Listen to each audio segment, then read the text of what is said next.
শুভ সকাল সবাইকে আমন্ত্রণ জানাচ্ছি মেরিল মিল্ক সোমবার রাঙা সকাল অনুষ্ঠানে। সুন্দর এই মিষ্টি সকাল ভালো কাটুক দিন সেই প্রত্যাশা রেখে শুরু করছি আমাদের আজকের রাঙা সকাল। 2 ঘন্টা জুড়ে আয়োজন রয়েছে। পুরো রাঙা সকাল পরিবারের সঙ্গে আছি কাজী রওশনারা সাকি এবং আছি আমি মাসুক। শুভ সকাল আমার তরফ থেকেও। চমৎকার সুন্দর এই সকালে আমরা আজকে একজন অতিথির জীবনের গল্প শুনবো, কিন্তু তার আগে সাকি শুভ সকাল। শুভ সকাল মাসুক, কেমন আছো? ভালো আছি, তুমি কেমন আছো? আমিও ভালো আছি, সবসময় আমরা ভালো থাকি রাঙা সকালে, বিশেষ করে যখন বিশেষ মানুষকে পাই। একদম, চলো জানে কে আছেন। নিশ্চয়ই।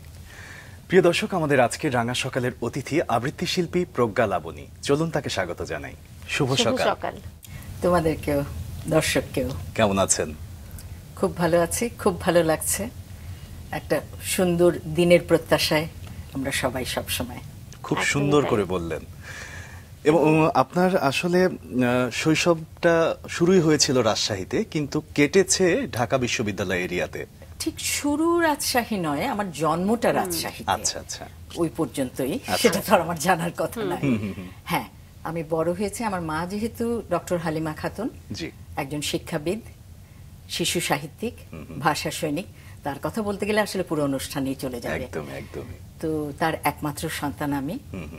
তিনি যেহেতু বিশ্ববিদ্যালয়ে শিক্ষকতা করেছেন এবং 61 সালে, তোমাদের হয়তো জন্মই হয়নি, তখন থেকে বিশ্ববিদ্যালয় এলাকায় আমরা বড় হয়েছি, একটা চমৎকার পরিবেশে।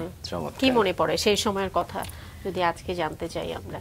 যদি জানতে চাও, এক কথায় বলবো, একটা অদ্ভুত সুন্দর স্বপ্নের মতো যেন রূপকথার দেশে বাস করেছি।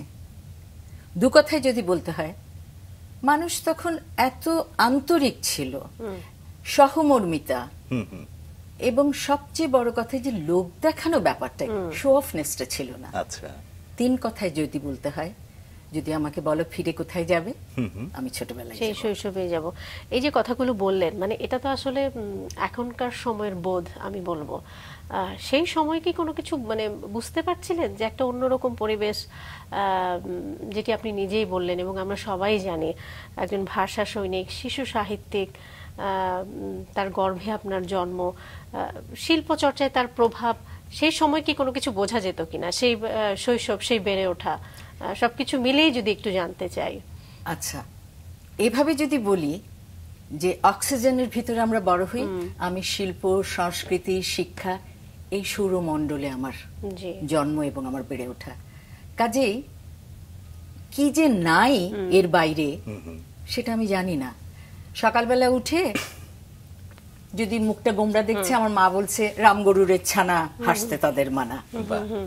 এইভাবে সুকুমার রায়, রবীন্দ্রনাথ, নজরুল, শিবরাম চক্রবর্তী, মনে হতো এরাই আমার আশেপাশের মানুষ। শেক্সপিয়ার, বুঝি আর না বুঝি শুনছি, ব্লেক, কোলরিজ, ওয়ার্ডসওয়ার্থ, ড্যাফোডিলস। তারপর যেমন আম্মার একটা ট্রানজিস্টর ছিল, সেখানে আম্মা নিউজ শুনতেন আর মিউজিক শুনতেন। কাজে বিথোভেন, বানান করতে জানি না, মিউজিক শুনছি, সোয়ান লেক, নাটক্র্যাকার, মজার্ট, ব্যাক। ওইভাবেই আসলে গড়ে ওঠার এবং বেড়ে ওঠা, ওই যে অনেকটা স্বপ্নের মতো।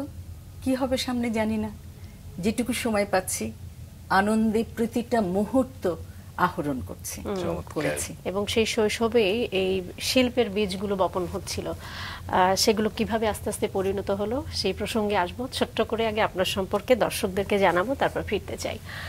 দর্শক, বাংলাদেশের সাংস্কৃতিক অঙ্গনে প্রজ্ঞা লাবণী একটি সুপরিচিত নাম। একই সঙ্গে কবিতা আবৃত্তি, উপস্থাপনা এবং লেখালেখির পরিসরে তিনি নিজেকে অনন্যভাবে প্রতিষ্ঠিত করেছেন। শিল্পী হিসেবে তার সবচেয়ে বড় ভালো লাগা এবং আত্মপ্রকাশের ক্ষেত্র হলো কবিতা আবৃত্তি। বাংলাদেশের আবৃত্তি শিল্পের প্রচার, প্রসার এবং জনপ্রিয়তা বৃদ্ধিতে তিনি অগ্রগণ্যদের অন্যতম।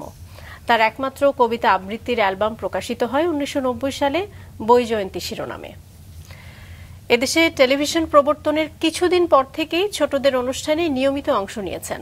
টেলিভিশন, মঞ্চ ও চলচ্চিত্রে অভিনয়ের পাশাপাশি পরবর্তীতে নাটক রচনা এবং নির্মাণে অগ্রণী ভূমিকা এবং ইমপ্রেস টেলিফিল্মের প্রযোজনায় 12টি নাটকের কাজ সম্পন্ন করেন। কর্মজীবন শুরু করেন হোলি ক্রস কলেজের শিক্ষকতার মধ্য দিয়ে 1988 সালে। বর্তমানে ইস্ট ওয়েস্ট ইউনিভার্সিটিতে শিক্ষকতা করছেন। আমরা আবারও চলে যাই তার কাছে।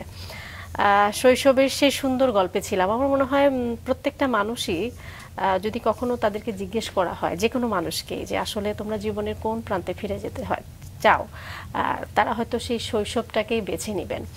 এবং আপনার ক্ষেত্রে যদি বলি যে এই যে একটা রঙিন শৈশব না, এবং শিল্প সমৃদ্ধ শৈশব, যেটি আপনি নিজেও বলছেন, যেটি আসলে আস্তে আস্তে আপনার ভেতরে ছোট ছোট করে শিল্পের বীজ বপন করেছে। এবং সেই জায়গা থেকে যদি একটু জানতে চাই যে বাংলাদেশ টেলিভিশন সেই 60-এর দশকে টেলিভিশনের আত্মপ্রকাশের কিছুদিন পরই বলা যায়, যদি ভুল না করে থাকি আমি, আপনার দেশে অংশগ্রহণ, সেই কাজ, সেগুলো তো একটা অন্যরকম চ্যালেঞ্জিং এর জায়গা ছিল। চ্যালেঞ্জগুলো কেমন ছিল, কি ছিল? তখন এত ছোট ছিলাম, চ্যালেঞ্জ তো বুঝতাম না। আমার ওই যে বেড়ে ওঠাটা যেহেতু বললাম বিশ্ববিদ্যালয় এলাকায়, আমাদের নিচের তলায় থাকতেন প্রফেসর রফিকুল ইসলাম, ওই পাশে আনিসুজ্জামান, মনিরুজ্জামান, এরা সবাই এদের মধ্যেই বড় হয়েছে। তো রফিক মামার বোন হলেন মাসুমা খাতুন, পরবর্তীতে যিনি ভয়েস অফ আমেরিকার প্রেজেন্টার। ওনারা তখন ওই টেলিভিশনের ঘোষিকা। আচ্ছা। তো ওদের সকালে থাকতো অফিসে কি হতো তো জানি না, দুপুরবেলায় এসে বলতেন এই তৈরি থাকবি বিকেলে অনুষ্ঠান, আর তখন তো লাইভ প্রোগ্রাম ডিআইটিতে। তো সেভাবেই রোজকার যাওয়া, এরকম, মানে সেটা একটা যেন নিত্যদিনের একটা ব্যাপার, মানে সেটার মধ্যে কোনো আলাদা কিছু ছিল বলে মনে হয় না, তবে ভালো লাগা তো ছিল। আর সেই সময় যাদের হাত দিয়ে বড় হয়েছে, এখন যেটা বললে পিছন ফিরে যখন তাকায়, মোস্তফা মনোয়ার, আব্দুল্লাহ আল মামুন, মাসুমা খাতুন, সাকিনা সারোয়ার, এদের হাতে যে গড়ে ওঠা এবং একটা প্রক্রিয়ার মধ্যে, সেটা খুবই সহজাত। এবং পাশাপাশি যেটা আমি মনে করি এই জায়গায় আমাদেরকে এইভাবে প্রথিত করেছে, সেটা হলো অনুশীলন এবং সমালোচনা গ্রহণ করার মন মানসিকতা। সমালোচনার কথা যেহেতু বললেনই, সমালোচনা বিষয়ে আপনার ব্যাপারে আমরা যতদূর জেনেছি, পরিবারের আশেপাশের মানুষরাই বা পরিবারের মানুষরাই অনেক ক্ষেত্রে আপনার কাজে সমালোচনা করত, কিন্তু সেটাতে আপনি দমিয়ে যেতেন না, আরো দ্বিগুণ উৎসাহ নিয়ে কাজ শুরু করতেন। হ্যাঁ, পরিবারের কথা বলতে গেলেই সবচেয়ে আগে মনে হয়, যেহেতু একই ক্ষেত্রে গোলাম মোস্তফা আমার সেজ চাচা, আমার ছোট চাচা হলো আবু আব্দুল্লাহ, ইকোনমিস্ট, আমার বড় চাচা এ কে এম মুসা, আচ্ছা, আমার বাবা মেজো শামসুল হুদা। তো মোস্তফা চাচা যেহেতু অভিনয় আবৃত্তির ক্ষেত্রে একেবারে তার জায়গা সেরকম ভাবে দৃঢ় করে রেখেছেন, সবসময় এখন আছেন। তো মঞ্চে যেটা হতো যে সবাই তো তার পাশে বসতে চেত, ওনার মতো একটা মহিরুর পাশে বসা আমি কখনো চাইতাম না, কারণ কবিতা পড়ে আসলেই উনি একটা না একটা সমালোচনা করবেন। একবার শিল্পকলায়, তখন আমি বেশ বড় কিন্তু, এবং বেশ নামদামও হয়েছে আমার। আবৃত্তি করার পরে মুহুর্মুহু তালি, এবং আমি নিজেও তো বুঝতে পারছি যে আমি অত খারাপ করিনি। তো পাশে এসে বসতে বসতে আমি ভাবছি এবার তো কিছু বলতে পারবেন না উনি। ঠিকই আমার কানের কাছে মুখটা নিয়ে আস্তে আস্তে বলল, কবিতা শেষ করার সাথে সাথেই তুই ধন্যবাদ বললি, ধন্যবাদ কি কবিতার লাইন? এবং বিশ্বাস করবে তারপর থেকে জিনিসটা শিখলাম, এবং কবিতা শেষ করে মনে মনে 1-2-3 সেকেন্ড বলে কবিতা বলি, আজও বলি ধন্যবাদটা। এবং কত চমৎকার তার আসলে অবজারভেশন, তাই না? নিশ্চয়ই নিশ্চয়ই। এবং আসলে সেই সমালোচনার জন্যই তো আমি বলবো আজকের আপনি সেই প্রজ্ঞা লাবণী না। আমি একটু এই সময়ের সঙ্গে যদি একটু রিলেট করে ছোট্ট করে জানতে চাই যে এই সময় আমরা বা আমাদের পরের প্রজন্ম, এই যে আপনি যাদের কথা বললেন, মোস্তফা মনোয়ার, গোলাম মোস্তফা, এরকম সেই সময় সেই 60-এর দশকের যে সেরা বা মুন্সিয়ানারা যারা ছিলেন, তাদের সান্নিধ্যেই আসলে আপনারা বড় হয়েছেন, এবং খুব একটা আলাদা কিছু মনেও হয়নি কখনো কখনো। সেই পরিবেশটা তো আসলে এখন আমরা পাচ্ছি না বা নেই, সবার প্রতি রেসপেক্ট রেখেই বলি। তাহলে কি আসলে আমরা পরবর্তী প্রজন্মে এরকম আরেকটা প্রজ্ঞা লাবণী বা এরকম কি বলবো, নতুন একজন গোলাম মোস্তফা তৈরি হবার সম্ভাবনা আসলে কতটুকু, বা কি হতে যাচ্ছে? বড় প্রশ্নবোধক চিহ্ন কিন্তু সবার কাছেই। So that's a $1 million question. একদম জানি না, দুঃখের সাথে বলতে হয়, কিন্তু আমরা তো আশাবাদী হতেই হবে। কিন্তু এই জায়গাতে আমি জানতে চাইবো ম্যাম, যে গ্যাপটা কোথায়? আপনি যেহেতু বেশ খানিকটা সময় অভিজ্ঞতা নিয়ে আজকে এই জায়গায় এসে দাঁড়িয়েছেন, আপনার অভিজ্ঞতার জায়গাটা আমরা শুনলে এবং দর্শকরা শুনলেও সমৃদ্ধ হবে। বললে তো রেগে যাবে। লেখাপড়া কেউ করতে চায় না, জানতে চায় না, শিখতে চায় না, সময় দিতে চায় না। একটা অনুষ্ঠান করেই আমি সুপারস্টার হয়ে যাব। আমি কবে প্রজ্ঞালাবনী হয়েছে আমি তো জানিই না, কারণ ওই যে ছোটবেলায় হাত ধরে মাসুমা খাতুনের হাত ধরে অনুষ্ঠান করেছি, পরবর্তীতে সবার সাথে করতে করতে একদিন টেলিভিশনের প্রডিউসার কামরুন্নেসা হাসান বললেন যে তুই আয় ওই যে ঘরে বাইরে অনুষ্ঠানে উপস্থাপনা করবি। এবং কারা ওখানে আছেন? মেহের কবির, রাবেয়া ভুইয়া, বেগম জাহানারা, আরেকজন বোধহয় মাহমুদা খাতুন সিনিয়র সাংবাদিক। তাহলে ওনাদের আমি কি করব? ওটা তো বড়দের অনুষ্ঠান। তো বলে তুই বড় না? তো ওইভাবে মানে ওই যে একদম যেন প্রক্রিয়ার মধ্যে কখন যে বড় হয়ে গিয়েছি নিজেও টের পাইনি। তো সেইভাবে অনুষ্ঠান করতে করতে, এবং যদি টেলিভিশনের কথা বলি, কত অনুষ্ঠান যে করেছি মানে বলে বুঝাতে পারবো না। মানে এখন যদি সিনেমার সেলুলয়েডের মতন দেখি, তখন আমি যখন প্রজ্ঞালাবনীকে খুঁজি, তখন ওই যে ছোটবেলায় একটা বই ছিল দেখ না, খার করলে অনেক ছবি একসাথে চলে আসতো, ঠিক সেরকম ভাবে চলে আসে। একটা অনুষ্ঠান মনে পড়ছে, রজনীগন্ধা, সাল মনে নাই, ওরকম ৭৬-৮ ওরকম হবে। ওটা দর্শকদের অনুরোধের আসরের হতো। শাহেদ আরবি ছিলেন প্রযোজক। একটা অনুষ্ঠান প্রবাসী, দূর দেশে পরবাসী বা কিছু যারা আমাদের আত্মীয় স্বজন যারা বিদেশে থাকে ওদের নিয়ে নিয়মিত একটা অনুষ্ঠান করেছি। চুপ কথা বলে বাচ্চাদের একটা অনুষ্ঠান করেছি, যেগুলো নিয়মিত বলছি। আর সবচেয়ে মনে রাখার মতো উল্লেখযোগ্য আমার জীবনের প্রথম নিয়মিত অনুষ্ঠান, সেটা হলো ছন্দবৃত্ত কবিতা আবৃত্তির অনুষ্ঠান। আচ্ছা আচ্ছা, এটা ৮৬-তে করেছিলাম। ম্যাম নামটা এত চমৎকার, প্রজ্ঞা এবং লাবণী, মানে জ্ঞান, মেধা এবং লাবণ্য দুটো সংমিশ্রণ, তাই তো? এই যে সংমিশ্রিত একটা নাম, এটা অর্থবহ হয়ে উঠেছে যখন আপনার নামটা মানুষ শোনে, তখন আরো বুঝতে পারে যে কোন শিল্প নিয়ে আপনি চর্চা করেন। আজকের আয়োজন যেহেতু পুরোটা আপনাকে নিয়ে, আপনার একটা কবিতা হয়ে যাক। তার আগে বলি, নামটা আমার মা রেখেছেন। জি, দারুণ কবিতা। একটা ছোটবেলার মধ্যেই তো আমরা বিচরণ করছি। Twinkle, twinkle, little star, how I wonder what you are, up above the world so high, like a diamond in the sky. When the blazing sun is set, and the grass with dew and wet, then you show your little light, twinkle, twinkle all the night. When the traveler in the dark thanks you for your tiny spark, they could not see where to go if you did not twinkle so. Twinkle, twinkle, little star, how I wonder what you are.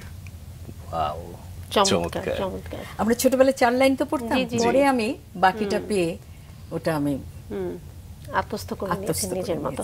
Ma'am, আপনি ইংরেজি সাহিত্যে honours masters করলেন এবং পরবর্তীতে আরও একটি masters করলেন অর্থনীতি এবং বিজনেস। আমি একটু জানতে চাই যে এই যে শিল্প সাহিত্যের চর্চা, ইংরেজিতে অনার্স মাস্টার্স, এরপর আবার কেন বিজনেস, অর্থনীতি, কোন চিন্তা ভাবনা? হ্যাঁ, পড়াশোনাটা তো আসলে চিন্তা ভাবনার কিছু নেই, আমরা যে যত পড়াশোনা করব সে ততটা সমৃদ্ধি হব, ততটা প্রজ্ঞাপূর্ণ হব। সেই জায়গা থেকে আপনার আপনার ভাবনা, বা এটা কি আসলে মায়েরই কোনো প্রেশার ছিল কিনা? আমার মার কোনো চাপ ছিল না। সত্যি কথা বলতে কি, ছোটবেলায় অনেক বাবা মারা বলে না, প্রথম হতে হবে, তোদের কি খাওয়াচ্ছি কম, পড়াচ্ছি কম, প্রথম হতেই হবে। আমার মা কোনোদিন বলেনি, বলেছে বিষয়টা জানতে হবে, শিখতে হবে, আত্মস্থ করতে হবে। আর আমি যে সায়েন্স নিয়েছিলাম কলেজ পর্যন্ত, সেটার ব্যাপারেও তিনি বলেছিলেন যে সায়েন্সটা রাখো, পরবর্তীতে তুমি যেখানেই যাবে তোমার সেটা একটা দরজা খুলে দেবে। এবং ঠিক তাই, আমি যখন দ্বিতীয় মাস্টার্স করলাম ইকোনমিক্সে, যেহেতু আমার ম্যাথস ব্যাকগ্রাউন্ড ছিল, সায়েন্স ব্যাকগ্রাউন্ড ছিল, আমার ভালো রেজাল্ট হয়েছে। এবং এমবিএ এর ব্যাপারেও তাই, আমার তো মেজর মার্কেটিং এ। আচ্ছা, তো এগুলো কোনোদিন চাপ দেয়নি। আমার মারই তো 3টে মাস্টার্স, একটা পিএইচডি, তো কাজেই তার কাছে এটা খুবই স্বাভাবিক একটা বিষয় ছিল। একটা ব্যাপার মনে হয় যে পড়াশোনাটা, আরো একটা বিষয় যেটা মনে হয় যে ছোটবেলায় তো সবার একটা চাপ থাকতো পড়াশোনা, আর মানে পরে তো কেউ বলে না যে পড়ো, বরং বলে পড়ো না, তখন মনে হচ্ছিল যে না একটু পড়ি আর কি। আচ্ছা আচ্ছা, এই যে পড়াশোনা এবং সাংস্কৃতিক চর্চা দুটো একসাথে সমান তালে এগিয়ে নিচ্ছিলেন আপনি, এবং দু জায়গাতেই আপনি সেরা, এইটা আসলে সমন্বয়ের গোপন কৌশল কি? ভালো লাগা, ভালোবাসা, সময় দেওয়া, আন্তরিক হওয়া। মায়ের প্রসঙ্গ যেহেতু আসলো, ডক্টর হালিমা খাতুন, এবং একই সঙ্গে আমি একটু আপনার খালাকে নিয়ে কথা বলতে চাই, ডক্টর সঞ্জিদা খাতুন। আমরা যেটা বলছিলাম যে আমার মায়ের বন্ধু, কিন্তু বন্ধু, জি আপনার খালা আপনার মায়ের বন্ধু। ম্যাম যেটা বলছিলাম যে আসলে শিল্প চর্চায় মায়ের একটা প্রভাব তো স্বাভাবিকভাবেই ছিল, এবং জীবন দর্শনেও আছে কিনা থাকবে কিনা আমি এরকম বলতে চাই না, আমি বলতে চাই থাকবে, এটাই খুব স্বাভাবিক। আপনার দিক থেকে আমরা একটু মা সম্পর্কে নিয়ে জানতে চাই, এবং একই সঙ্গে সঞ্জিদা খাতুন নিয়েও জানতে চাই। ওই যে বললাম যে পরিবারে একভাবে ওরকম ভাবে বড় হওয়া, এবং এখানে ছোট্ট একটা কথা না বললেই নয়, যেহেতু সেই সময়কার 51-52 সালে আমার মা ওই 21শে ফেব্রুয়ারি সকালবেলায় যখন 144 ধারা ভাঙা হলো, তখন সেই প্রথম 4 জনের প্রথম দলের কিন্তু নেতৃত্ব তিনি দিয়েছিলেন, এবং বাকিরা তো ছিলেনই, সঞ্জিদা খালাও ছিলেন। এবং মজা হলো সঞ্জিদা খালার আত্মজীবনীতেও আম্মার কথা আমি পেয়েছি। তো ওই সময় যারা বিশ্ববিদ্যালয়ে বড় হয়েছে তারা না সবাই একটা পরিবারের মধ্যে মতন ছিল একদম। এবং আম্মার এই লেখাটা আমি একটু মানে বলতে চাই যে এটা ওনার আত্মজীবনী। আমি এতদিন এত কাজ করেছি, কিন্তু এটা আমার সত্যি একটা সাংঘাতিক ভালো লাগার, শুধু না একটা গর্বের কাজ যে আমি ওনার বইটার অডিও বই করে ইউটিউবে দিয়েছি, সঞ্জিদা খালারও দিয়েছি। জি জি, এটা কবে নাগাদ আপনি শুরু করলেন এবং কেমন সময় নিয়ে করলেন? গত বছর দেওয়া শুরু হয়েছে, এই মাত্র সঞ্জিদা খালারটা বোধহয় গত মাসে মাত্র আপলোড করা হলো। আচ্ছা, কারণ আজকালকার বাচ্চারা তো বই পড়ে না, তোমাদের সময় নেই, কিন্তু কানে তোমরা শুনতে রাজি আছো, ঠিক আছে জোর করেই না হয় শোনাবো। তো যেইটা বলছিলে যে ওই পরিবেশটা কিভাবে পাওয়া যাবে, তাহলে টেকনিকটা আমাদের বদলাতে হবে। একদম সময় উপযোগী একটা ভাবনা আমি বলবো। আগে কলা পাতায় খাওয়া হতো, তারপরে কাচের থালা, এখন ডিসপোজেবল বক্স, তাই করবো। কিন্তু ম্যাম, যারা আসলে দর্শকরা শুনতে চাইবে অডিও বুকটা, তারা কিভাবে এটা শুনতে পারবে? তারা ইউটিউবে গেলেই একেবারে এই মেঘের ওপারে আকাশ হালিমা খাতুন দিলেই পাবে। সঞ্জিদা খালার দুটো খণ্ড, একটা হলো প্রভাত বেলার মেঘরৌদ্র, আর একটা হলো সহজ কঠিন দ্বন্দ্বে ছন্দে। আমরা এখান থেকে তো কিছু অংশ আমরা শুনবো আপনার কণ্ঠে। আমরা তার আগে একটু দর্শকদেরকে বইটা আমরা একটু দেখাতে চাই, তারপর আমরা ফিরবো। নামটাও কিন্তু ভীষণ সুন্দর, মেঘের ওপারে আকাশ, হালিমা খাতুন। বাংলা একাডেমি এটা প্রকাশ করেছে, বাংলা একাডেমি প্রকাশ করেছে, এবং যেটা আসলে করেছেন আমাদের আজকের অতিথি প্রজ্ঞা লাবণী। প্লিজ। জি, আমরা এখান থেকে যেটা হলো যে এই বইটা যদি কেউ সত্যিকার অর্থে পড়ে বা পড়া শুরু করে, আমি একদম চ্যালেঞ্জ দিয়ে বলতে পারি ছাড়তে পারবে না, শেষ করতেই হবে। কারণ সেই যে ছোট্ট মেয়েটা যে গ্রাম থেকে তখন 2.5 মাইল হেঁটে হেঁটে কাদার মধ্যে দিয়ে স্কুলে গেছে, এবং সেখানকার কলেজে পড়েছে, তারপরে ঢাকা বিশ্ববিদ্যালয়ে এসছে, এসে তারপরে আরো 2টো MA করেছে, এবং পরবর্তীতে আমেরিকা ইউনিভার্সিটি অফ নর্দার্ন কলোরাডোতে থেকে PhD করেছে। আমার জীবনের পুরোটাই উনি তো হাতে তুলে দিয়েছেন। আর যদি বলি আমার সোনার চামচ নিয়ে জন্ম, সোনার চামচটা তো তারই তৈরি। একদম একদম, কি সুন্দর করে বলছেন ম্যাম। সাকি, ম্যাম বলছিলেন যে এই বইটা পড়া শুরু করলে আমরা একদমই শেষ না করে উঠতে পারবো না, কিন্তু ম্যাম তো আসলে পড়ার চেয়েও বেশি কিছু আমাদেরকে শোনাতে যাচ্ছেন। আমার তো মনে হচ্ছে প্রোগ্রামের সময়টা আজকে আমরা পুরো বইটা শুনেই শেষ করে দেব। না, সেটা হবে না, আমি প্রথম পর্বে একটু অংশ শোনাচ্ছি, আমার মনে হয় ভালো লাগবে দর্শক। জি, আমরা শুনতে চাই। গভীর অরণ্যের মতো গাছপালায় ঘেরা আর রোদ ঝলমলে একটা বাড়িতে আমার জন্ম। উত্তরের বাগান থেকে দক্ষিণের বাগান, যেন উত্তর ভারত থেকে দাক্ষিণাত্য। ওই বাগানে আমি কখনো একলা যাইনি। বাগানের মধ্যে কাঠবাদামের মস্ত গাছ ছিল, যা আমার খুব প্রিয়। কিন্তু তার চেয়ে বেশি প্রিয় ছিল শীতে লাল হয়ে যাওয়া বড় বড় পাতাগুলো। এখনো বাদামের লাল পাতা দেখলে আমার শৈশবের কথা মনে পড়ে। বাগানে আরও অনেক রকমের গাছ ছিল, নারকেল সুপারি তার মধ্যে প্রধান। ভাদ্র মাসে নারকেল পেড়ে সারা উঠোনে জমা করা হতো, সে যেন নারকেলের পাহাড়। সুপারি পাকলে তা পেড়ে এনে মাচায় রোদে দেওয়া হতো। বাড়িতে অনেক আম গাছ ছিল, তাদের প্রত্যেকের আলাদা আলাদা নাম, যেমন চিনে, চুষে, খেজুরে, আষাঢ়ে, পুকুরে, মান্দারে, বিলেচ্ছা, দলদলে, কানাচে, হলদে বুনে ইত্যাদি। আমের নামের সাথে তার জন্মের এবং স্বাদের মিল ছিল। গুটি থেকে শুরু করে পাকা অবধি আমগুলো ছিল শিশুদের প্রধান আকর্ষণ। টুপ শব্দ হলেই দৌড়ে যে আগে যাবে সে পাবে। গাছ ভর্তি সব আমের মালিক ছিলাম আমরা শিশুরা, বড়দেরও কখনো কখনো দেওয়া হতো। আর রাতে যেসব আম গাছতলায় পড়তো সেগুলো ছিল আমার আব্বার আদরের গাই মালার দখলে। রাতে আমতলায় গিয়ে পেট ভরে আম খেয়ে টয়লেট সেরে সে সেখানেই শুয়ে থাকতো। সকালে উঠে ভদ্রলোকের মতো তার গোয়ালে চলে যেত কিংবা মাঠে যেত ব্রেকফাস্টের জন্য। বাদুড়েরাও রাতে এসে ভাগ বসাতো, যতটা পারত চুষে চুষে খেয়ে তলায় ফেলে যেত। গাই আর বাদুর যতই খাক না কেন, আম পাকলে খেতে খেতে আমরা সবাই এক একটা আমের ডিপো হয়ে যেতাম। বাড়িতে ফুলের তেমন সমারোহ ছিল না। বাগানে ছিল হাসনা হেনা, মাঝে মাঝে উঠোনের ধারে গাঁদা ফুটত, আরও ফুটত শিরীষ আর কেলি কদম। খালের ধারে বনফুলের কি যে প্রাচুর্য, কিন্তু তাতে সুগন্ধ ছিল না।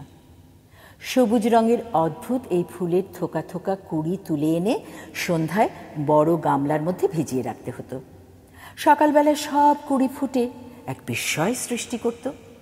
তারপর প্রতিটি ফুলের কোরক তুলে ফেলে ফুল দিয়ে মালা গাঁথা হতো। খাপে খাপে বসা প্রতিটি ফুল একটা অপূর্ব ডিজাইন তৈরি করত। তৈরি মালা দূর থেকে দেখে মনে হতো যেন সবুজ সাপ। বাগানে বইচি লতা ছিল অনেক, পাকলে তা দিয়ে আমরা মালা গাঁথতাম আর পরে মালা থেকে খুলে খুলে খেয়ে ফেলতাম। আরও ফল ছিল আমঝুম, বিলেতি গাব, ক্যাফল, ডেউ, পানি আমড়া, বুনো আমড়া, বিলেতি আমড়া ইত্যাদি। মধুসূদন দত্ত তার তিলোত্তমা সম্ভব কাব্যে এক বনের বর্ণনা দিতে গিয়ে অনেক গাছের নাম উল্লেখ করে পাতা ভরেছেন। গাবও বাদ দেননি, তারপরেও বলেছেন আর কত গাবো। আমিও তাই চালতা ও গাবের নাম উল্লেখ করে এ পর্ব শেষ করছি। অজপাড়াগা হলেও ট্রেনের শব্দ আর সিনেমার গান শোনা যেত বাগেরহাট শহর থেকে 2 মাইল দূরের আমাদের সেই গ্রাম থেকে। সে গ্রামের নাম বাদেকারাপাড়া। ভীষণ চমৎকার। যদিও এটা আমার শৈশবের সঙ্গে কোনো মিল নেই, কিন্তু কেন যেন মনে হচ্ছিল যে আমার শৈশবটাও কি কিছুটা এমন ছিল বা এমন হতে পারতো, বা কি বলবো, আমার ওই জায়গাটাই একটু জানতে ইচ্ছে করছে যে মানে একটা ঘোরের মধ্যে চলে গিয়েছিলাম আমরা। এটা কি মায়ের শৈশব? তো নিশ্চয়ই বলা যায় আমার মায়ের শৈশব, এটা আমার মায়ের শৈশব, মায়ের লেখা।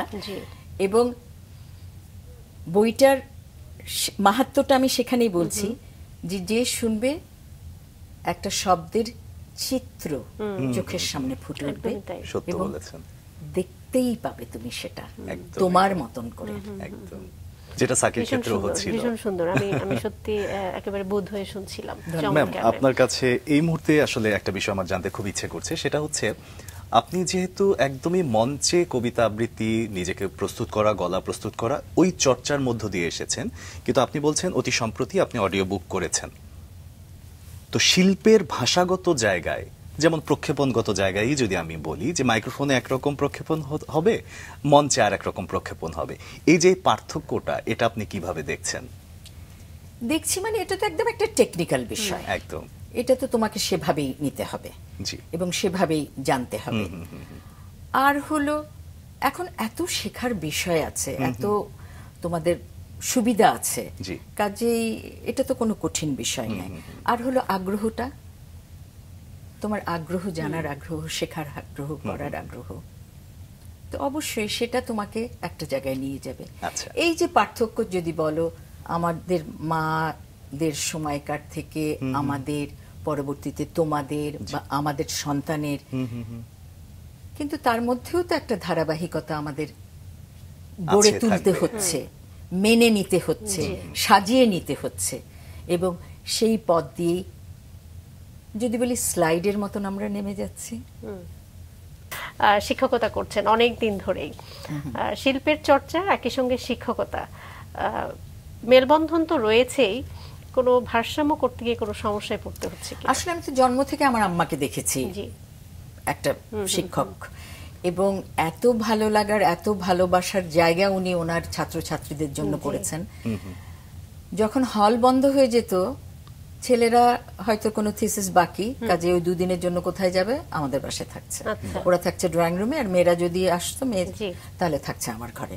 কাজে এইভাবেই কিন্তু বড় হয়েছে আমি সবার মধ্যে, এই শিক্ষকতার পরিবারের মধ্যে। ম্যাম, এখানেই জানতে চাইবো যে আপনি তো অভিনয়ও করেছেন, সেটা কি শিক্ষকতা শুরু করার আগে নাকি পরে?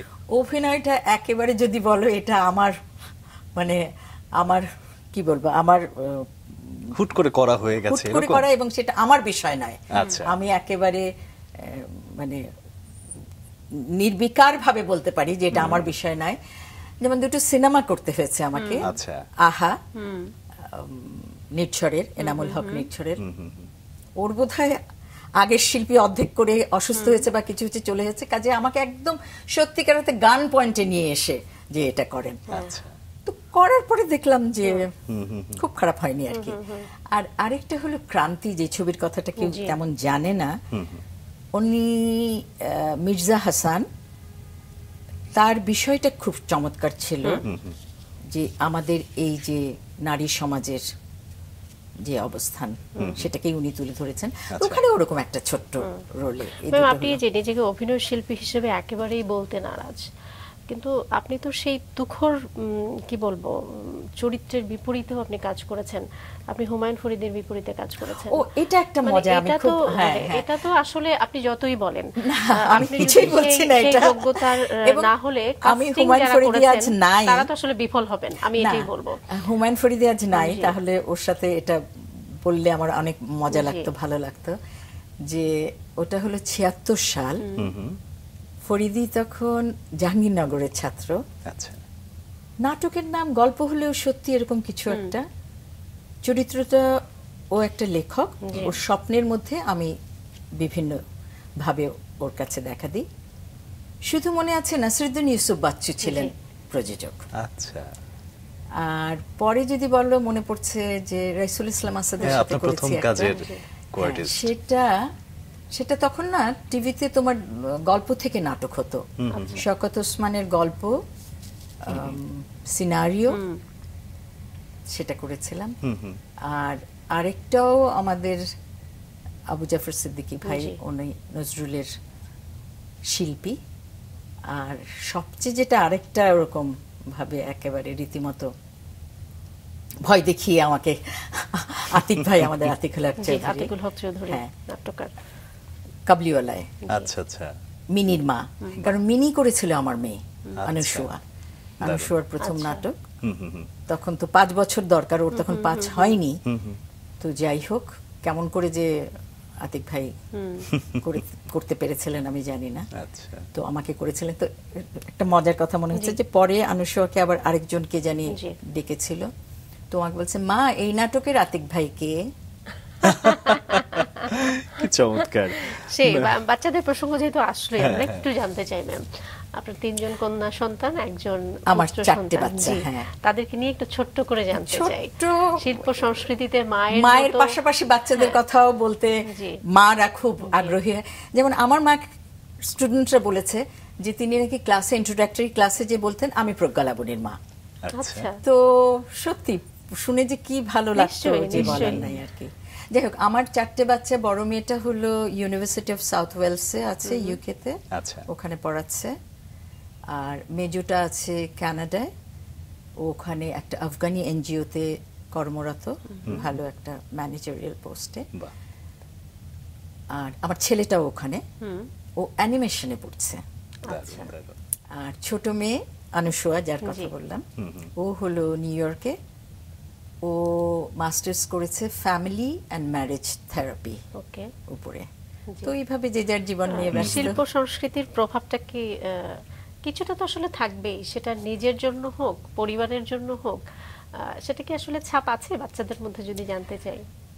হয়তো দেশে থাকলে হতো। এটা একটা মানে সত্যি একটা খুবই প্রাসঙ্গিক এবং খুবই ভয়ঙ্কর ভয়াবহ ব্যাপার বলে আমি মনে করি। কারণ নিশ্চয়ই আমি চাই যে আমার বাচ্চা এগুলোর মধ্যে থাকুক, আমাকে মনে রাখার জন্য, আমাকে ধরে রাখার জন্য।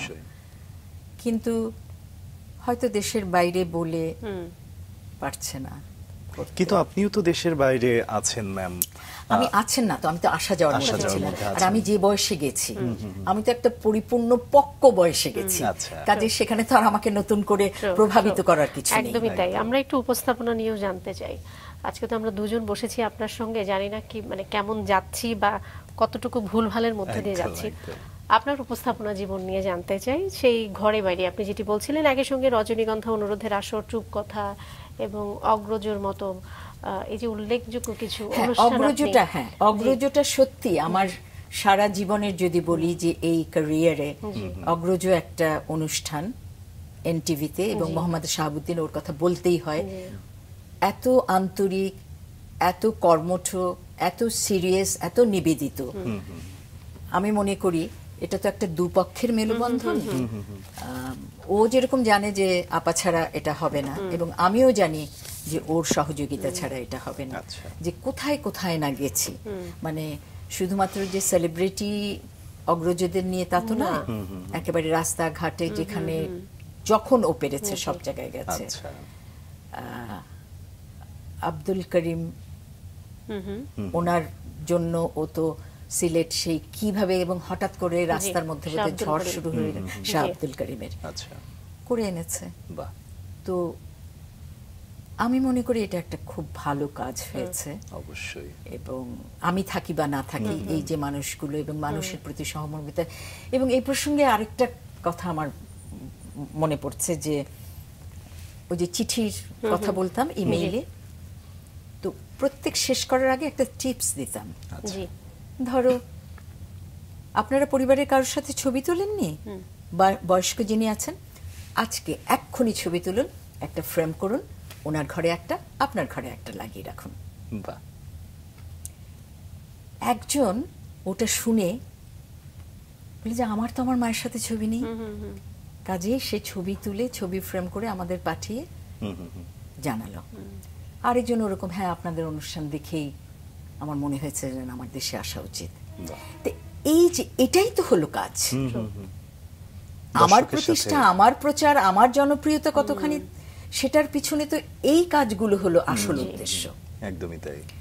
কাজেই আমি সত্যি কৃতজ্ঞ এবং সত্যি আমি নিজেকে সার্থক বলে মনে করছি আমার এই কাজটা করার পরে। প্রজ্ঞালাবণী নামটা আসলে আমরা যেটা বুঝি যে কবিতার মানুষ, কবিতা আবৃত্তি শিল্পী, বাচিক শিল্পী।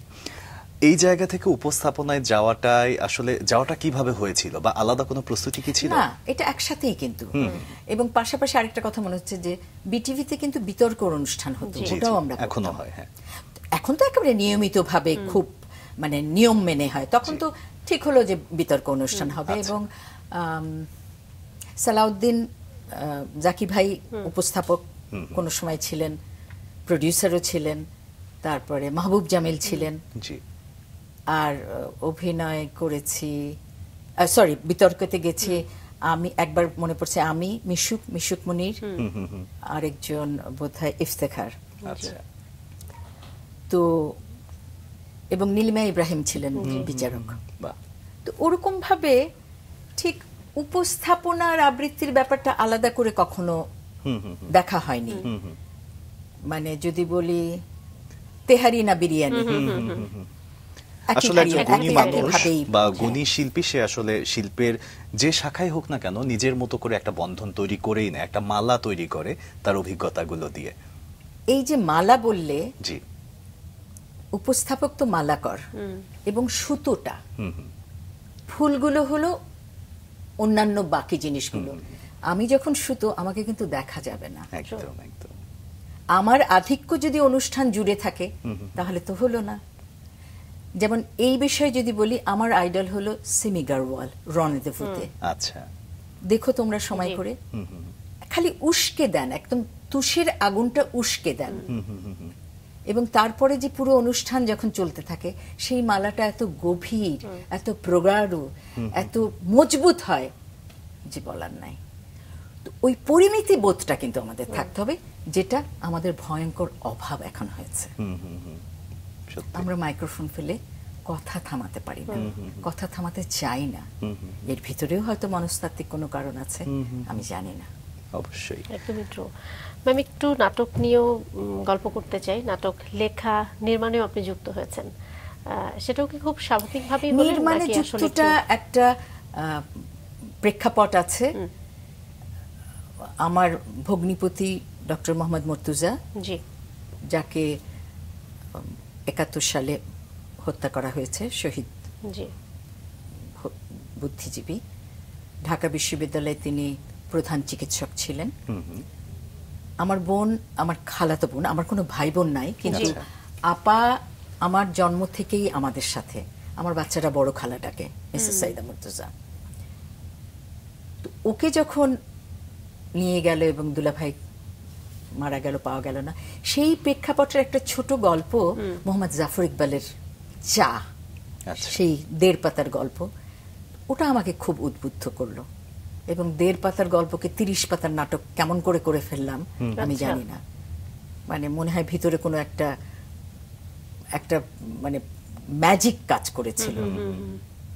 তারপরে ইমপ্রেসে সাগরকে বললাম, সাগর বলল করে ফেলো। তা বললাম তুমি গল্প শুনলা না, কাস্ট শুনলা না, তো খালি বললো প্রজ্ঞা তুমি আর কত খারাপ করবা। এই যে বন্ধুত্বের একটা নির্ভরতা, একটা বিশ্বস্ততা, ওকে আমার মনে, ওর জন্য আমার কৃতজ্ঞতা অবশ্যই।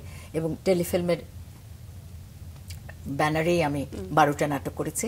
এবং প্রসঙ্গত এই যে এটা তখন তো প্যাকেজ প্রোগ্রাম হিসেবে যেত, এবং বিটিভিতে। শুধু কি নাটক, নাটক ছাড়াও কিন্তু আপনি আপনার প্রতিভা ছড়িয়ে দিয়েছেন সকল ক্ষেত্রেই। বিশেষ করে 2006 সালে আমরা যদি জেটের বিজ্ঞাপনের কথা বলি, সেটাও আপনার জীবনের অনন্য একটা স্মৃতি। কেমন লেগেছিল? খুব ভালো লেগেছিল অবশ্যই। ওটা কলকাতায় শুটিং হলো। একটা দীর্ঘ।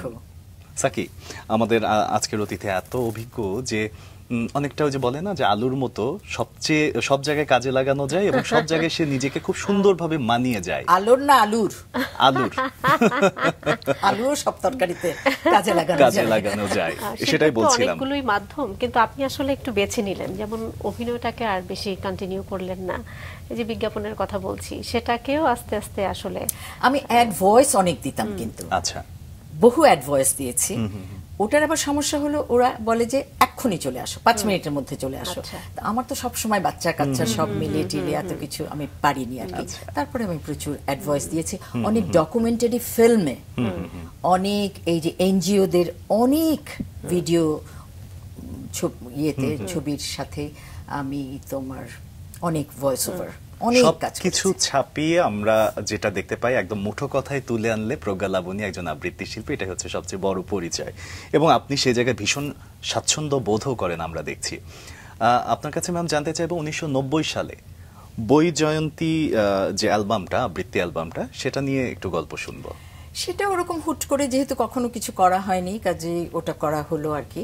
ওখানে দেশ, মুক্তিযুদ্ধ এই বিষয় নিয়ে করা হয়েছে। কতটা কবিতা ছিল ওখানে? সম্ভবত 10টা কবিতা ছিল, এরকম কিছু। ফুল ডিউরেশন কত ছিল? আর সিডি তো ওইভাবে আমি ঠিক বলতে পারবো না, ওটা প্রথম সিডি।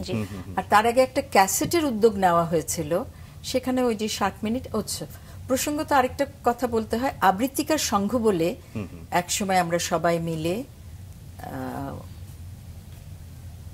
সৈয়দ হাসান ইমাম, গোলাম মোস্তফা, আশরাফুল আলম, আলী জাকির, কাজী আরিফ, ভাস্বর বন্দ্যোপাধ্যায়, জয়ন্ত চট্টোপাধ্যায় সহ সবাই, মানে দেশ খ্যাত সবাই একসাথে করে একটা প্ল্যাটফর্ম তৈরি করা হয়েছিল। এবং আমাদের এই ছিল যে সব একসাথে আমরা প্রত্যেক মাসে অনুষ্ঠান করব। তো সেই সময় কিছু সমবেত সবার সাথে মিলে কিছু কবিতার ক্যাসেট বের হয়েছিল। বাহ। কিন্তু দুঃখের বিষয় কাজগুলো তো নাই, সংরক্ষণ করা হয়। আচ্ছা, কোথাও কোনো আর্কাইভও নেই। খুবই কি বলবো, দুঃখজনক। কারণ এত এত তুখোড় লোকেদের সঙ্গে সম্মিলিত হয়ে এরকম একটা কাজ, এটা তো আসলে জীবনে অনেক বড় একটা প্রাপ্তি। এবং একই সাথে আশাব্যঞ্জক, আমরা ভবিষ্যতে নিশ্চয়ই এরকম কোন একটা কাজ পাবো, তাই না ম্যাম? আশা তো করে যেতেই হবে। সম্ভাবনা অনেক কম, কারণ এখানে অনেকেই নেই। আলী জাকেরের কথা বলছেন, গোলাম মোস্তফা নেই, সৈয়দ হাসান ইমাম এত অসুস্থ। প্রত্যেকটি প্রজন্মেই তো ম্যাম আসলে দেখা যায় যে প্রজন্মের চাহিদা পূরণ করে কিছু শিল্পী তৈরি হয়ে যায় এবং তারা হয়তোবা তাদের জায়গা থেকে চর্চাও করে। নিশ্চয়ই আমরা নতুন প্রজন্মের কারোর সাথে আপনার কাজ পাবো এবং আপনার কাজ পাবো, এটাই হচ্ছে সবচেয়ে বড় কথা, পেতে চাই আমরা। ম্যাম, আপনার কাজের কথা বলতে গেলে আসলে তো কাজ শেষ হবে না, হয়তো অনুষ্ঠানের সময় শেষ হয়ে যাবে। বিবিসির সাথে আপনার একটা দৃঢ় একটা সম্পর্ক রয়েছে। হ্যাঁ, আতাউস সামাদ যখন প্রধান ছিলেন সেই সময় কয়েক বছর, এবং সেটা একদম আমার একটা নতুন অভিজ্ঞতা। বিবিসি থেকে ওরা আসলো এখানে, আমাদের প্রথমে ওয়ার্কশপ করালো, তারপরে শেখালো, এবং সেখান থেকে যেই শিক্ষাটা, ছোট ছোট প্যাকেজগুলো কিভাবে তৈরি করে বাংলা বিভাগের জন্য পাঠাতে হবে, আচ্ছা আচ্ছা, এবং পুরো অনুষ্ঠানটাই ধরো 3.5 মিনিট বা 4 মিনিট, তাহলে কতটুকুর মধ্যে তুমি কি তথ্য দেবে, কিন্তু তোমাকে দিতেই হবে। তো তখন যে জিনিসগুলো শিখলাম, এক হলো রিপিট করবে না শব্দ, যতটা কম সঞ্চালক বলতে পারো ততটা বলবে, কারণ যতটা তোমার বাইরের মানুষের সাক্ষাৎকার দিতে পারবে ততটাই তোমার অনুষ্ঠানটাকে সমৃদ্ধ করবে। একদম। এবং বলছিল যে জানো এত মেগাওয়াট গেলে কত টাকা খরচ হয়, কাজে সেইভাবে চলবে। তো প্রত্যেক জায়গায় সেই বিশ্বজোড়া পাঠশালা মোর সবার আমি ছাত্র, নানান ভাবে নানান জিনিস শিখছি দিবারাত্র। চমৎকার। এর সঙ্গে আমরা ছোট্ট একটা আবৃত্তি না শুনলেই নয়। আসলে গল্পে গল্পে তো সময়ের একেবারে শেষ প্রান্তে আছি আপনার সঙ্গে, মিস করছি ওটাও, কিন্তু গল্পটাও ভালো লাগছে। কি করব, তারপরে কিছুটা হলে শুনতে চাই। আচ্ছা, আম্মারই লেখা একটা কবিতা পড়ি। জি প্লিজ।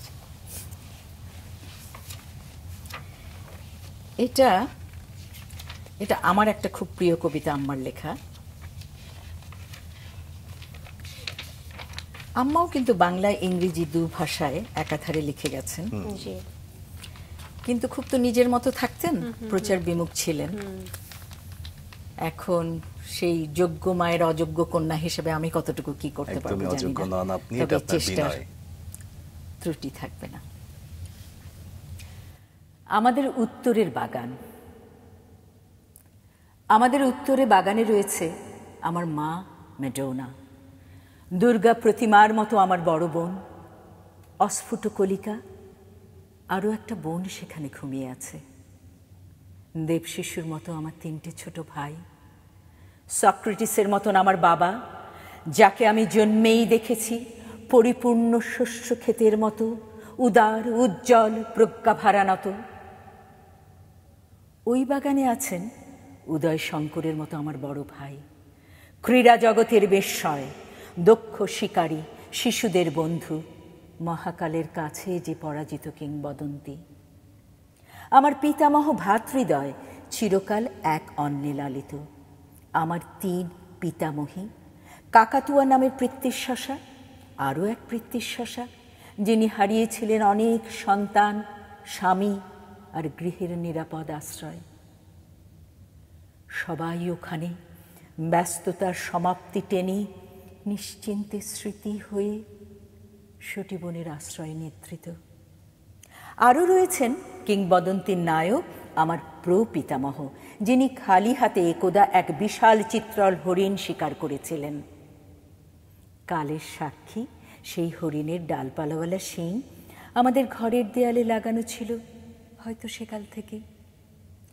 অবিকৃত সেই শিঙের আলনায় আমরা জামা কাপড় ঝুলিয়ে রাখতাম। আব্বার কোষ্টি পাথরের মতো কাঠের তসবি, নিজ হাতে সেলাই করা টুপি, আর মায়ের হলুদ টোপাজ রঙের দানাওয়ালা তসবিও সেই হরিণের শিঙে আজও আমার স্মৃতিতে ঝুলানো রয়েছে। প্রপিতামহ কখনো একা থাকতেন না, শিকার সঙ্গী ও অভিযানের সহচরদের নিয়ে তিনি এখন ঘুমিয়ে আছেন ভিড়ে ভরা আমাদের উত্তরের বাগানে, রোদে ও জোছনায়।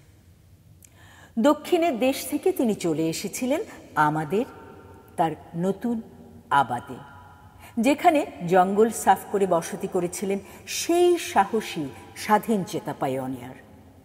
তিনি নাকি কোনো কালে জমিদারের বশ্যতা স্বীকার করেননি। খাজনা ও আনুগত্য দেবার প্রশ্ন এলেই তিনি পুষ্পিত বৃক্ষের মতো তার সাজানো আবাদ ছেড়ে দিয়ে চলে যেতেন অন্য কোথাও, কুমারী অরণ্যের বিজনে। এইভাবেই গড়ে তোলেন গোটা একটা উপনিবেশ, যেখানে তিনি ফসলের কবিতায় ভুলে তুলেছিলেন আমার জন্মভূমি। পিতৃমুখে শুনেছি শ্রদ্ধাশীল ছিলেন তিনি বিদ্যাদাতাদের প্রতি। পুত্রের শিক্ষার সম্মানই তিনি দিতেন আকুঞ্জি গুরুকে নৌকা ভরা শীষ ছাড়া ধান আর অসীম সম্মান। সেই স্মৃতি আর কিংবদন্তিতে আজ ঝরে ঝরে পড়ে চালতা ও ছাতিমের পাপড়ি। অত্যন্ত দুঃখের সাথে আজ শুনি ডেভেলপারের পদধ্বনি সেই তীর্থে। তাই ভাবি আমাদের উত্তরের বাগানের মৃত্যু এবার আসন্ন। আহা, কি চমৎকার ম্যাম। যেটি বলছিলেন যে মা তো আসলে বাংলা ইংলিশ দুটোতেই লিখতেন, এবং আপনিও তাই, এবং ডিজিটাল মাধ্যমে আপনি ইংরেজি কবিতার আবৃত্তিও শুরু করেছেন।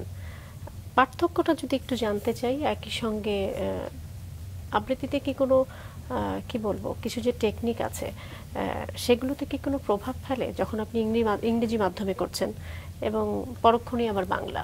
আমার মনে হয় না। আচ্ছা, কারণ সেই তুমি যদি কাচ্চি রাঁধতে জানো, তুমি ভাত রাঁধতে জানো, তুমি বিরিয়ানি রাঁধতে, এটা তোমার নিজের একটা দক্ষতা, নির্ভরতা, আন্তরিকতা, অনুশীলন। এই আন্তরিকতা থেকে শিল্প চর্চা করেন বলেই কি যে একদম কবিতার ভেতরে ঢুকে গিয়ে আবেগতাড়িত হয়ে যাচ্ছিলেন?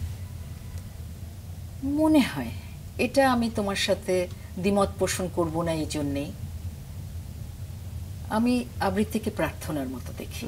একদম আপনার আবৃত্তি শুনেও আমরা সেটা অনুভব করছিলাম। এত চমৎকার। যে কোনো শিল্পই আমার মনে হয় তাই না, আমরা প্রার্থনা রূপে আসলে দেখতেই পারি, এবং যখন আমরা সেটির চর্চা করি সেটা যদি আমাদের প্রার্থনা আসলে নাই হবে তাহলে আমরা সেটা ধারণ করব কি করে? জীবনের এই শিল্পযাত্রায় যদি একটু বলি যে নিশ্চয়ই আমরা কখনো কখনো পেছনে ফিরে তাকাই, প্রজ্ঞালাবণীও তার ব্যতিক্রম নয়। কি খুঁজে পান বা প্রাপ্তির জায়গায় যদি আসতে চাই, কি পেয়েছে প্রজ্ঞালাবণী? একদম সত্যি কথা যদি বলি, যে আমার মুখোমুখি যদি আমি দাঁড়াই, তাহলে আমার কোনো অভিযোগ নেই জীবন নিয়ে। জীবনের চলার পথ তো কখনো উঁচু, কখনো নিচু, কখনো খাদ খন্দ, কখনো আবার একদম মসৃণ, বিশাল আকাশ, বিশাল রংধনু। তোমার পাটা ভেঙে গেলেও উঁচু হয়ে শুয়ে তুমি কিন্তু রংধনুর রং দেখতে পারো, এবং দেখতে পারাটাই হলো তোমার ভালো থাকা। ভালো আমাদের থাকতেই হবে। একদম কায়ে মনোবাক্যে একজন শিল্পী আপনি ম্যাম। আপনার কাছ থেকে ভবিষ্যৎ প্রজন্মের জন্য কিছু পরামর্শ আমরা শুনতে চাই। তাদের জন্য কোনো দিক নির্দেশনা আছে কিনা? পরামর্শ কেউ পছন্দ করে না, আমার ছেলে মেয়েরাও পছন্দ করে। বাট আমরা আমাদের আয়োজনের মাধ্যমে আপনার পরামর্শ ছড়াতে চাই। যারা যুক্ত আছেন বা শিল্পের চর্চাকে আসলে যারা ধারণ করতে চান, এই যে শিল্পের চর্চা বলছো, চর্চা কি করছো তোমরা? করার সময় পাচ্ছ? যখন যেটা হাতে আসছে নিয়ে বসে যাচ্ছ। অটো কিউ। এই প্রসঙ্গে একটা মানে কথা মনে পড়ছে, যে একবার কোনো একটা প্রোগ্রামে রেকর্ড করে গেছি, আবার ফোন করেছে যে প্রজ্ঞাপা আমাদের 3 মিনিট কম, আপনি যদি এসে ওই 3 মিনিট করে দিয়ে যেতেন। তো কি বলতে হবে, মনে হয় নজরুলের একটা বিশেষ অনুষ্ঠান ছিল। তাহলে আচ্ছা ঠিক আছে, আমাকে 5টা মিনিট সময় দাও। করে আমি ওকে 3 মিনিট বলে দিলাম। আপনি মুখস্থ করে এসছেন, আমি জানবো কেমন করে? তার মানে তোমার ভিতরে জিনিসটা থাকতে হবে, তোমার সেটা জানতে হবে, এবং সেই দীর্ঘ চর্চার ফলেই তো তোমার এত। তুমি যদি 1 ঘন্টার জিনিস জানো, তুমি 5 মিনিট তুমি দিতে পারবে। তুমি 5 মিনিটের জিনিস জানলে 1 ঘন্টা দেবে কেমন করে? একদম। তাহলে এই প্রজন্ম চর্চা করতে রাজি নয়, শিখতে রাজি নয়, জানতে রাজি নয়। অটো কিউ। বাচ্চাদের যে আমি পড়াই, কিছু হলেই গুগল খুলে বসে থাকে। তো এটা হয়তো জানি না এই সময়কার চাহিদা, কিন্তু তার মধ্যে থেকেও আমি মনে করি যারা সত্যিকার অর্থে শিখতে চায়, জানতে চায়, অবশ্যই আমরা জানতে পারি। জ্ঞান পিপাসু মানুষ আসলে প্রত্যেকটা প্রজন্মেই থাকে, এই প্রজন্মেও আছে, অনেকে চর্চা করেও যাচ্ছে এবং তারা তাদের অবস্থান নিয়ে সুখেও আছে এবং মনে পরিতৃপ্তি আছে। আমরা একদমই চলে এসেছি আমাদের আজকের আয়োজনের শেষ পর্যায়ে। যদি কিছু বলতে চান আমাদের দর্শকদের। সবাই ভালো থাকবেন, অন্যদের ভালো রাখবেন। একটা ছোট্ট জীবন, ভালো থাকাটাই হলো সবচেয়ে সহজ এবং কঠিন ব্যাপার। চমৎকার ম্যাম, অনেক অনেক ভালো লাগলো। অনেক ধন্যবাদ জানাতে চাই, আপনি আজকে আমাদেরকে সময় দিয়েছেন। তোমাদেরকেও ধন্যবাদ। দর্শক সময় নিয়ে আমাদের কথা শুনেছে, আমার কথা শুনেছে এবং একটা দীর্ঘ বিরতির পরে আমার আসা, তো আমার সত্যি খুব ভালো লাগলো।